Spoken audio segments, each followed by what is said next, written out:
Good morning প্রিয় শিক্ষার্থীবৃন্দ। Martin Luther college কর্তৃক আয়োজিত অনলাইন ক্লাসে তোমাদের স্বাগতম। আমি হরিদাস বাসার রসায়ন প্রভাষক। সুপ্রিয় শিক্ষার্থী বন্ধুরা, কেমন আছো তোমরা? নিশ্চয়ই সবাই ভালো আছো, সুস্থ আছো। তো আমরা গত ক্লাসে কী কী পড়েছিলাম মনে আছে তো?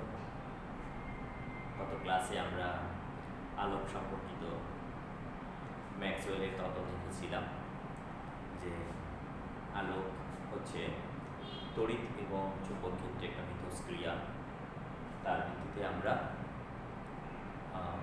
জেনেছিলাম যে আলোক এক ধরনের তরঙ্গ। সেই তরঙ্গের থেকে আমরা তরঙ্গ দৈর্ঘ্য, কম্পাঙ্ক, তরঙ্গ সংখ্যা এবং আমরা হাইড্রোজেন পরমাণুর সমীকরণ থেকে আমরা কয়েকটি ম্যাথ করার চেষ্টা করেছিলাম। তো ম্যাথগুলো আশা করি যে সবাই বাসায় করছো। আজকে আমরা আলোক সম্পর্কিত প্লাঙ্কের কোয়ান্টাম তত্ত্বটি দেখার চেষ্টা করব। প্লাঙ্কের কোয়ান্টাম তত্ত্ব।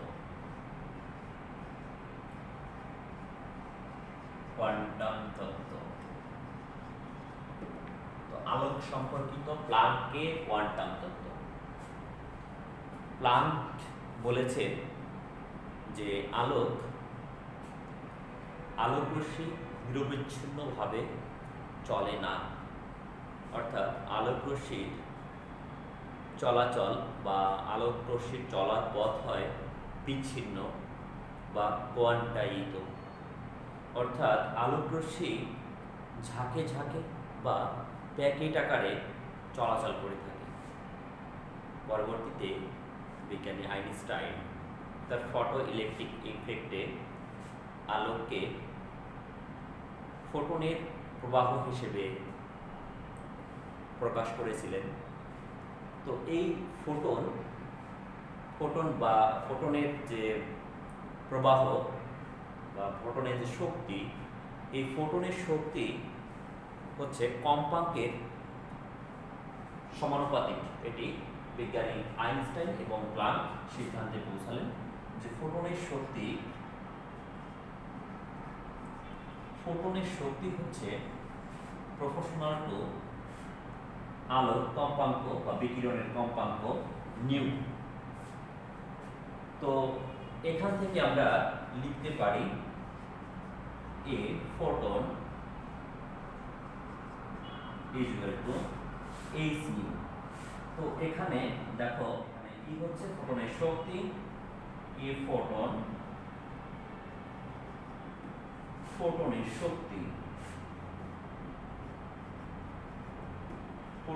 শক্তি, আলোকে ফোটন হিসেবে প্রকাশ করেছেন বিজ্ঞানী Einstein.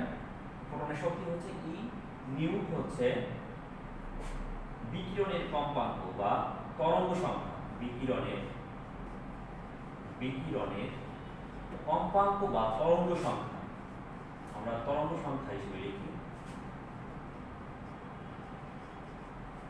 R H equal to হচ্ছে প্লাঙ্ক কনস্ট্যান্ট, যার মান হলো 6.626 into 10 to the power minus 34 joule second, Planck constant.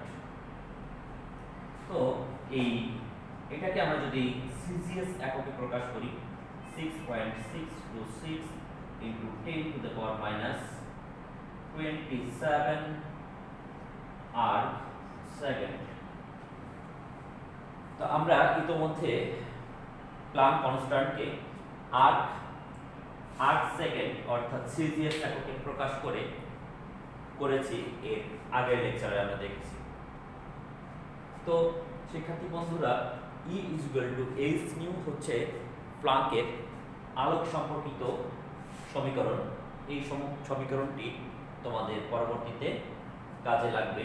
তোমরা খুব গুরুত্ব সহকারে এটি শিখে নিবে, মনে রাখবে।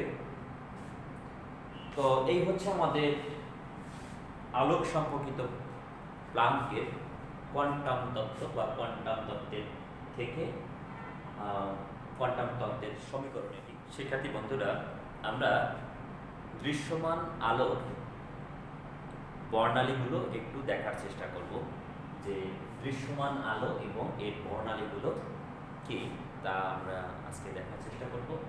তো আসলে আলো আমাদের চোখে যখন দর্শনের অনুভূতি জাগায় তখন আমরা কোনো বস্তুকে দেখি, অর্থাৎ বস্তু থেকে আলো আমাদের যখন চোখে প্রবেশ করে আমাদের দর্শনের অনুভূতি জাগে, সেই মুহূর্তে আমরা বস্তুটাকে দেখতে পাই, সেই রঙিন বস্তু হোক আর যে কোনো বস্তু হোক।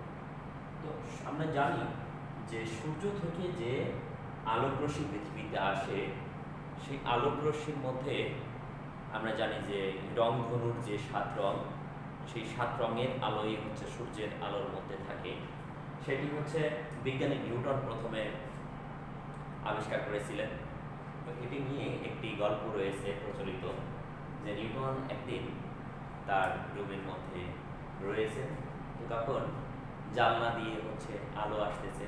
তো আমরা দেখি যে জানলা বা ঘরের কোনো ছিদ্র দিয়ে যদি রুমের মধ্যে আলো প্রবেশ করে, তখন আমরা দেখি যে সেই আলোটার মধ্যে বিভিন্ন রং আমরা দেখতে পাই। আসলে এই রঙগুলো হয় কেন?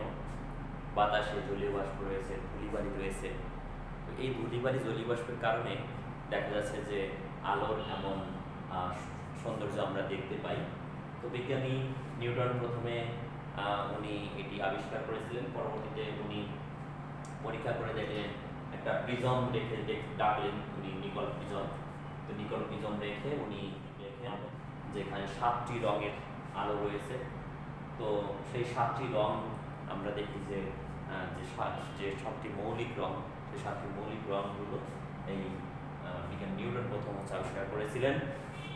দেখো, উৎস থেকে আলো সরু ছিদ্রপথের মধ্য দিয়ে প্রিজমের মধ্যে যখন পড়ে, প্রিজম তার যে গঠনগত বৈশিষ্ট্যের কারণে প্রিজম আলোগুলোকে সেপারেট করে দেয়, পর্দার উপরে ফেলছে। দেখো এখানে 7টি আলোতে 7টি রশ্মিতে বিভক্ত হয়ে গেছে। একটি নির্দিষ্ট আলো 7টি রশ্মিতে বিভক্ত হয়ে গেছে। সেই রশ্মিগুলোকে এখানে আমরা যদি সেপারেশন করি, তাহলে এই ভিত্তিওর আসলে 7টি রঙে প্রথম অক্ষর দেওয়া হয়েছে, এটা ভায়োলেট। ভায়োলেট হচ্ছে বেগুনি আলো, দৃশ্যমান আলোর সবচেয়ে অধিক অর্থাৎ নীল, ব্লু বা আসমানি,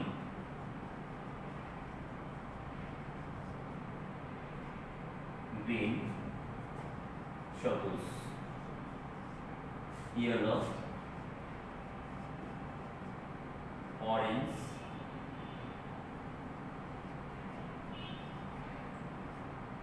লাল, রেড। এই হচ্ছে আমাদের 7টি রঙের আলো। তো এই এইগুলি হচ্ছে দৃশ্যমান আলোগুলো। তো এই দৃশ্যমান আলোগুলো তরঙ্গ দৈর্ঘ্যগুলো কত আমরা একটু মনে রাখার চেষ্টা করবো। আমাদের গাণিতিক সমস্যা যখন সমাধান করব তখন আমাদের এটি কাজে লাগবে, যে এগুলোর তরঙ্গ দৈর্ঘ্যগুলো কত। আচ্ছা, বেগুনি আলোর তরঙ্গ দৈর্ঘ্য হচ্ছে আমরা জানি যে দৃশ্যমান আলোর তরঙ্গ দৈর্ঘ্য কত মনে আছে তো? 380 থেকে 780 ন্যানোমিটার। এই 380 থেকে 780 ন্যানোমিটার হচ্ছে দৃশ্যমান আলোর তরঙ্গ দৈর্ঘ্য হচ্ছে রেঞ্জ। এর মধ্যে বেগুনি আলোর তরঙ্গ দৈর্ঘ্য হচ্ছে 380 থেকে 424 ন্যানোমিটার। বেগুনি আলোর তরঙ্গ দৈর্ঘ্য হচ্ছে 380 থেকে 424 ন্যানোমিটার হয়ে থাকে। তাহলে এই রেঞ্জের মধ্যে যদি কোনো তরঙ্গ দৈর্ঘ্যের মান আসে, তখন আমরা বলে দিব এই বর্ণটি হচ্ছে বেগুনি। তারপরে নীল, ইন্ডিগো, 424 থেকে 450 ন্যানোমিটার। আসমানি 450 থেকে 500 ন্যানোমিটার। সবুজ 500 থেকে 575 ন্যানোমিটার। হলুদ হচ্ছে 575 থেকে 590 ন্যানোমিটার, কমলা 590 থেকে 647 ন্যানোমিটার এবং সর্বশেষ লাল 647 ন্যানোমিটার থেকে 780 ন্যানোমিটার।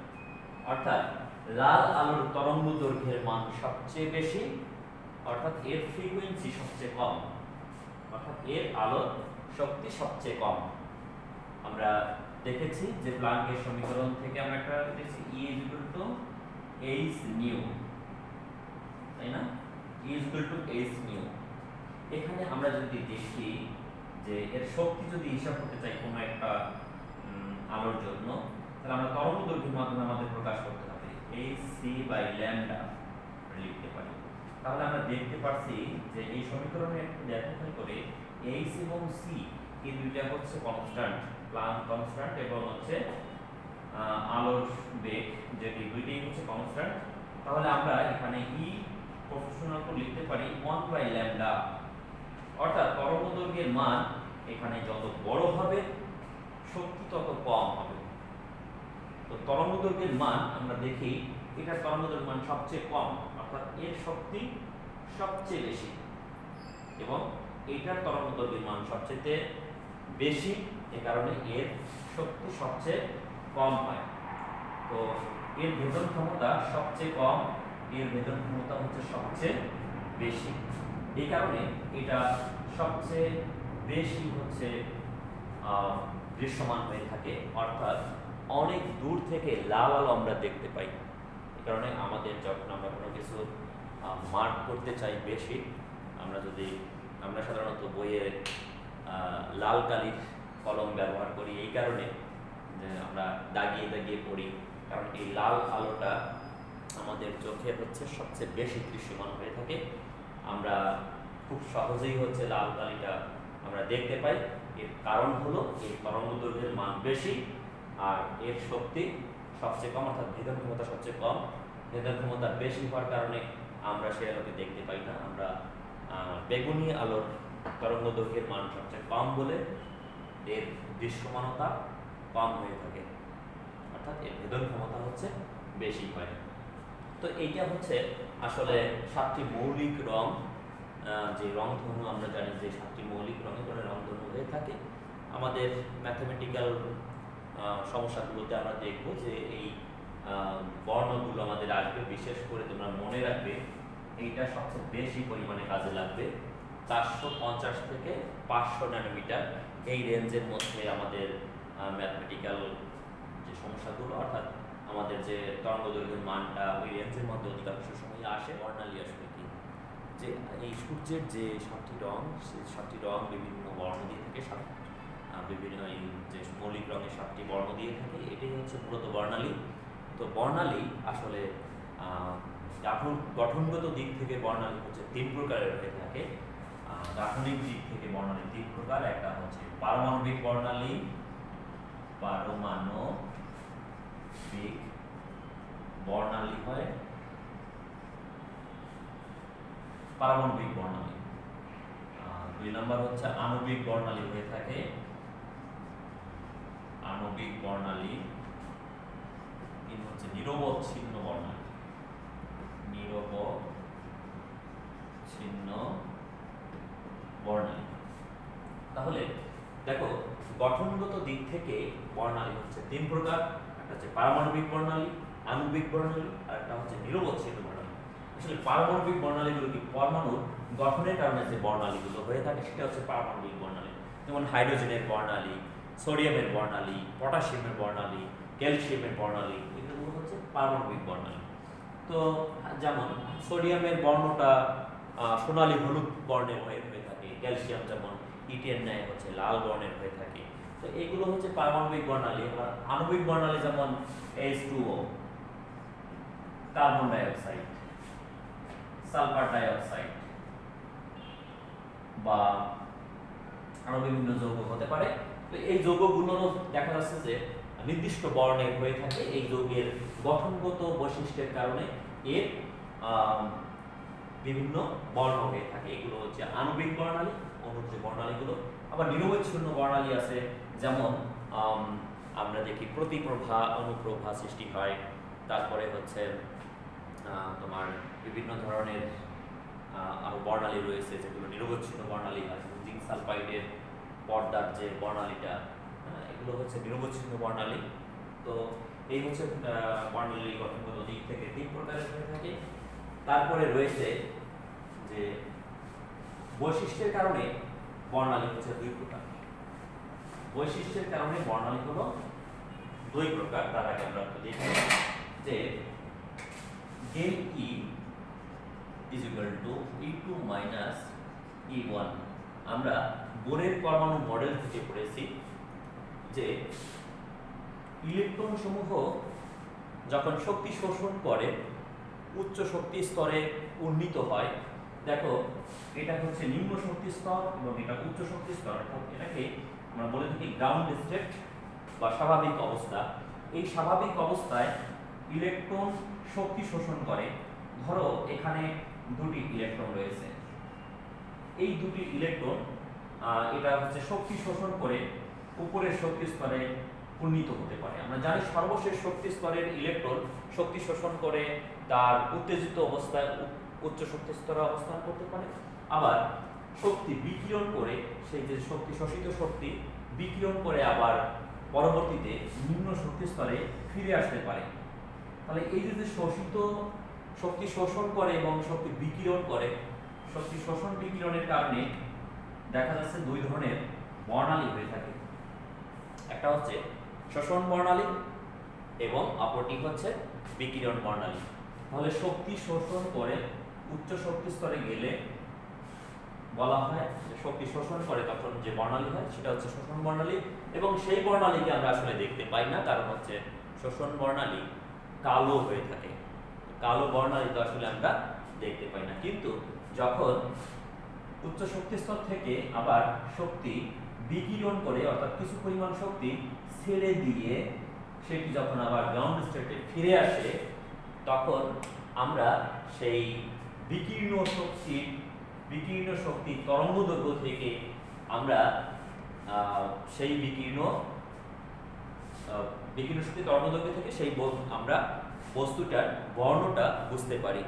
অর্থাৎ এক্ষেত্রে আমরা বিকিরণ বর্ণালীটা আমরা দেখতে পাই। তাহলে বৈশিষ্ট্যের কারণে হচ্ছে বর্ণালী 2 প্রকারের হয়ে থাকে। একটা হচ্ছে শোষণ বর্ণালী আর একটি হচ্ছে বিকিরণ বর্ণালী। তো শিক্ষার্থী বন্ধুরা, আমরা হাইড্রোজেনের পারমাণবিক বর্ণালীটি দেখার চেষ্টা করব। তো হাইড্রোজেন পরমাণু,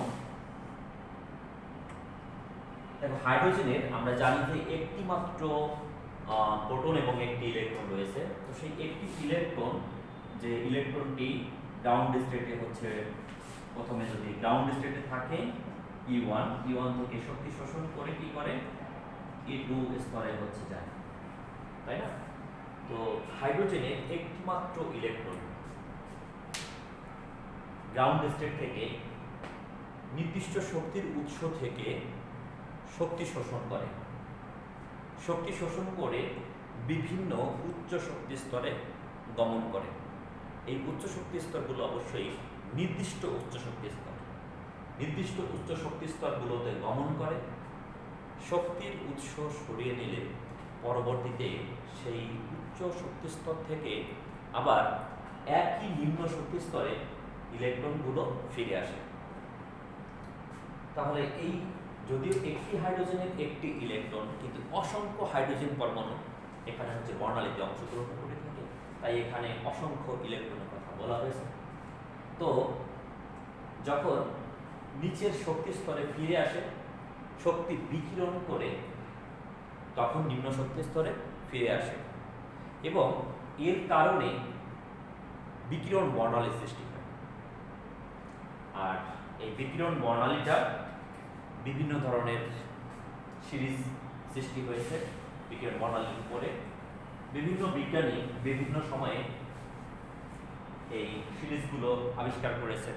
যেমন বিজ্ঞানী লাইম্যান একটি সিরিজ আবিষ্কার করেছেন, বামার, প্যাশেন, ফোন, ব্রাকেট, এভাবে বিভিন্ন সিরিজ আবিষ্কার করেছেন। তার আগে আমরা দেখে নেওয়ার চেষ্টা করি যে বোর পরমাণু মডেল অনুসারে আমরা দেখেছি del E হচ্ছে E2 - E1 অর্থাৎ এইচ নিউ আমরা দেখেছি প্লাঙ্ক সমীকরণ দেখেছি E = এইচ নিউ। তো আমরা এটাকে 1 নং সমীকরণ দিয়ে রাখি। দেখো আবার আমরা হাইড্রোজেনের nতম কক্ষের শক্তি আমরা বের করেছিলাম। দেখো যদি একটি হাইড্রোজেনের প্রথম শক্তি স্তর বা নিম্ন শক্তি স্তর যদি n1 এবং উচ্চ শক্তি স্তর যদি n2 হয়, তাহলে শক্তিও আমরা E1 এবং E2 দিয়ে প্রকাশ করতে পারি। তাহলে আমরা হাইড্রোজেনের শক্তি nতম কক্ষের হাইড্রোজেনের শক্তি বের করেছিলাম En = -2m e to the power 4 2m e to the power 4 pi square into z divided by h square n square। এটি আমরা nতম কক্ষের জন্য হাইড্রোজেন পরমাণুর শক্তি রাশিমালা বের করেছিলাম। তো হাইড্রোজেনের জন্য z এর মান হয় 1, এই কারণে এটি লেখার প্রয়োজন হয় না। তো এখন আমরা দেখো যে দুটি শক্তি স্তরের জন্য অর্থাৎ নিম্ন শক্তি স্তরের জন্য আমি যদি লিখি এই সমীকরণটাকে, তাহলে E1 = লেখা যায় -2m e to the power 4 pi square divided by h square n square। এবং আমরা যদি উচ্চ শক্তি স্তরের জন্য লিখি E2 = হবে -2m e to the power 4 pi square divided by h square n2 square। আমরা এই দুইটা শক্তি স্তরের জন্য আমরা E1 এবং E2 এর মান এখানে লিখতে পারি। এখন তোমরা 1 নং সমীকরণে দেখো যে E2 এবং -E1 = কি h নিউ ছিল। আমরা যদি ওই সমীকরণে এই মানটি বসিয়ে দিই, একটু দেখো তাহলে কি আসে। মুছি, আমরা পরে মুছি। তো আমরা যদি এখানে মানটি বসিয়ে দিই, আমরা যদি তাহলে আমরা লিখতে পারি অতএব h নিউ লিখতে পারি কি, এখানে লিখতে পারি E2 এর মান আমরা প্রথমে লিখব 2m e to the power 4 pi square divided by হচ্ছে h square n2 square minus হচ্ছে 2m e to the power 4 pi square divided by h square n1 square। তাহলে এটি লিখতে পারি আমরা। এখন দেখো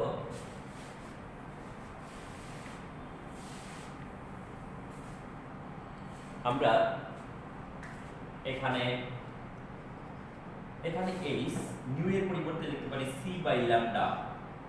আর ডান দিকে আমরা যদি এটাকে, এটা তো প্লাস হয় মাইনাসে মাইনাসে, এটাকে যদি আমরা আগে নিয়ে আসি এবং 2m e to the power 4 pi square দুই জায়গায় আছে এই জন্য কমন নিয়ে নিতে পারি আমরা। দেখো তো তাহলে এখানে আমরা এটাকে যদি প্রথমে লিখি তাহলে 1/n1 স্কয়ার মাইনাস এই মাইনাস 1/n2 স্কয়ার লিখতে পারি। তো এটা মাইনাসে মাইনাসে প্লাস, আর এই অংশটা এবং এই অংশটা সম্পূর্ণ একই, এই কারণে হচ্ছে আমরা কমন নিয়ে নিয়েছি। এখন দেখো আমরা এখান থেকে 1/λ বাম পাশে রেখে এই c কি যদি ডান দিকে ভাগ করে দিই তাহলে কি হয় 2m e to the power 4 pi square, তাহলে h কিউব c, আর এখানে লেখা যায় 1/n1 square minus 1/n2 square, এটা লেখা যায়। এখন দেখো এই ডান দিকে এই যে অংশটা সম্পূর্ণ অংশটা হচ্ছে কনস্ট্যান্ট। m ইলেকট্রনের ভর আমরা জানি যে 9.11 × 10 to the power -31 kg গ্রামে যদি প্রকাশ করি আমরা তাহলে -28 গ্রাম। e ইলেকট্রোস্ট্যাটিক পদ্ধতিতে যদি বলি 4.8 × 10 to the power 8 10 to the power -8। পাই এর মান 3.1416। প্লাঙ্ক কনস্ট্যান্ট ইতোমধ্যে আমরা দেখেছি, সি এর মান আমরা ইতোমধ্যে দেখেছি, এটা কনস্ট্যান্ট। এই কনস্ট্যান্টের মানগুলো সবগুলো বসিয়ে আবার বিজ্ঞানী রিডবার্গ পরীক্ষামূলকভাবে স্পেকট্রোমিটারের মাধ্যমে দেখে উনি মান বের করেছেন একটা নির্দিষ্ট মান, তো এটি রিডবার্গের ধ্রুবক বলে। রিডবার্গ যদি একটা নির্দিষ্ট মান বের করেছেন, এটি রিডবার্গের ধ্রুবক RH দিয়ে প্রকাশ করা হয় এই অংশটাকে। তো RH into 1/n1 square minus 1/n2 square. তো এখানে 1/λ কে আবার আমরা কিন্তু লিখতে পারি নিউবার তরঙ্গ সংখ্যা।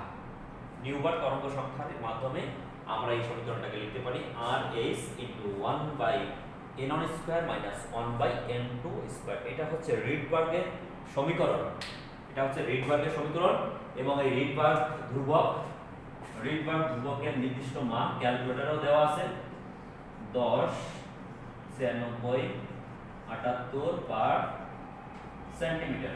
এটা সিজিএস এককে এই মানটি হচ্ছে প্রকাশ করা হয়ে থাকে। আর এখানে কয়েকটি মান দেখতে পাচ্ছি যে n এর মান 1 থেকে 7 পর্যন্ত দেখতে পাচ্ছি, অর্থাৎ এটি হচ্ছে সর্বনিম্ন শক্তি স্তর এবং এগুলো হচ্ছে উচ্চ শক্তি স্তর। তো ইলেকট্রনগুলো এই শক্তি শোষণ করে বিভিন্ন উচ্চ শক্তি স্তরে উন্নীত হয়ে থাকে আমরা জানি। সেই উচ্চ শক্তি স্তর থেকে আবার নিচের শক্তি স্তরগুলোতে ধাপান্তরিত বা স্থানান্তরিত হয়ে থাকে। এখন বিভিন্ন উচ্চ শক্তি স্তর থেকে যদি এই নিম্ন শক্তি স্তরে হচ্ছে ইলেকট্রন চলে আসে, বিভিন্ন উচ্চ শক্তি স্তর থেকে যদি সর্বনিম্ন শক্তি স্তর যেখানে এখানে যদি আসে, তাহলে ব্যাপারটা কেমন হয় একটু দেখাচ্ছি। এখানে বিভিন্ন উচ্চ শক্তি স্তর থেকে সর্বনিম্ন শক্তি স্তরে আসছে, তাহলে n1 এর মান হচ্ছে 1 নিম্ন শক্তি স্তর, কিন্তু n2 এর মান যদি কত হতে পারে 2, 3, 4, 5, 6, 7 এই মানগুলো হয়ে থাকে n2 এর মান।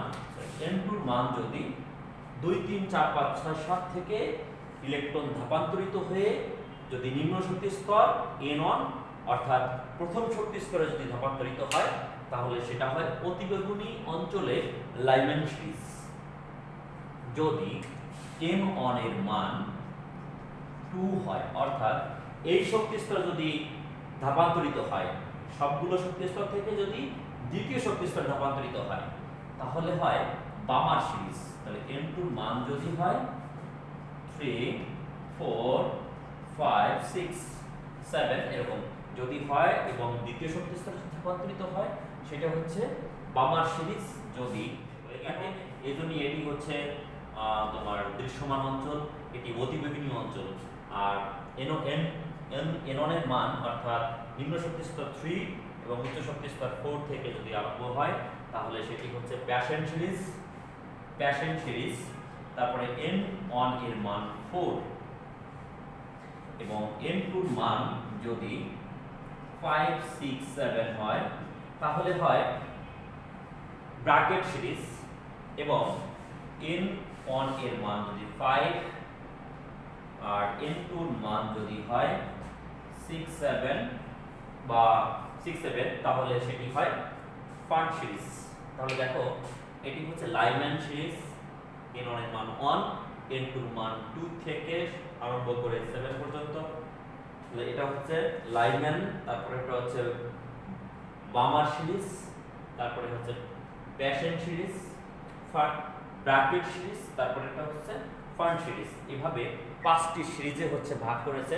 5 জন বিজ্ঞানী বিভিন্ন সময় এই সিরিজগুলো নির্ণয় করেছেন যে বিভিন্ন শক্তি স্তর থেকে যখন হাইড্রোজেনের বিভিন্ন ইলেকট্রন যখন গ্রাউন্ড স্টেট অর্থাৎ প্রথম শক্তি স্তরে আসে, তখন এটি বিজ্ঞানী লাইম্যান প্রথমে হচ্ছে আবিষ্কার করেছিলেন। এজন্য এটার নাম হচ্ছিল লাইম্যান সিরিজ। তার পরবর্তীতে বামার হচ্ছে এটি আবিষ্কার করেছিলেন, বামার সিরিজ এটি হয়েছিল।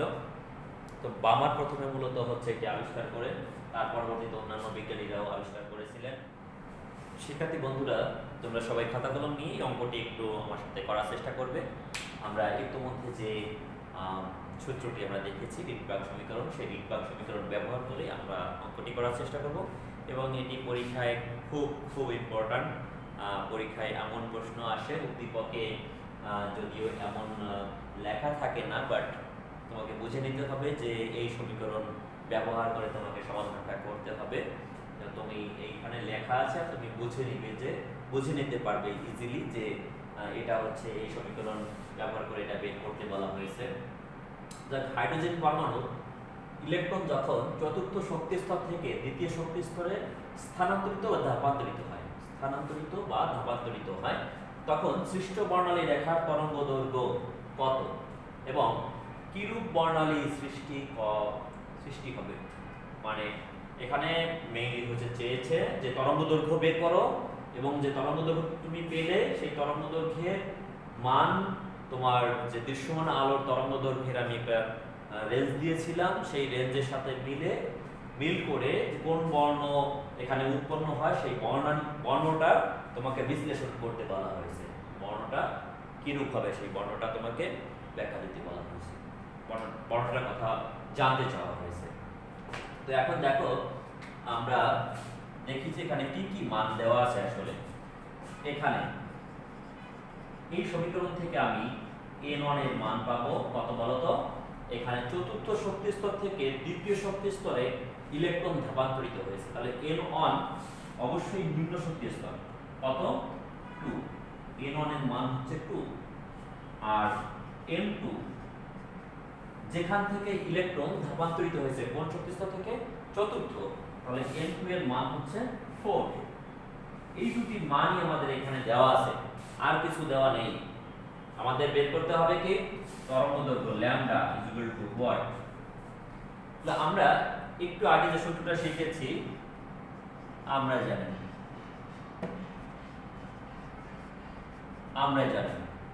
1 by lambda equal to RS into 1 by n1 square minus 1 by n2 square. তাহলে আমাদের রিডবার্গ ধ্রুবকের মান আমাদের জানা আছে। রিডবার্গ ধ্রুবকের মান কত 10, 96, 78, 78 পার সেন্টিমিটার।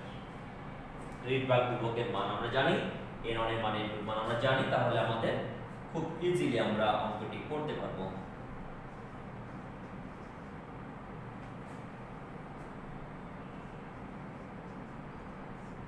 n1 এর মান হচ্ছে 2 স্কয়ার মাইনাস n2 এর মান হচ্ছে 4 স্কয়ার। তাহলে দেখো 10, 96, 78 পার সেন্টিমিটার। আর এখানে হচ্ছে আমরা যদি লসাগু করি তাহলে 16, তাহলে হচ্ছে 4 মাইনাস 1।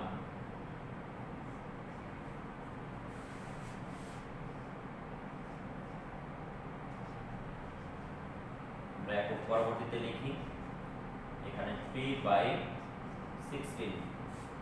আমরা যদি ক্যালকুলেশন করি তাহলে এর মান বের করতে পারবো ক্যালকুলেশন করে 4.8627 into 10 to the power minus. এখানে আমরা যদি এটাকে গুণ করে ক্যালকুলেশন করি এবং এটা পরবর্তীতে 1 কে এটা দ্বারা যদি ভাগ করি তাহলে এর মান আসে ল্যামডার মান হচ্ছে 4.8627 into 10 to the power minus 5 centimetre. এই মানটি আমাদের আসে, তাই না?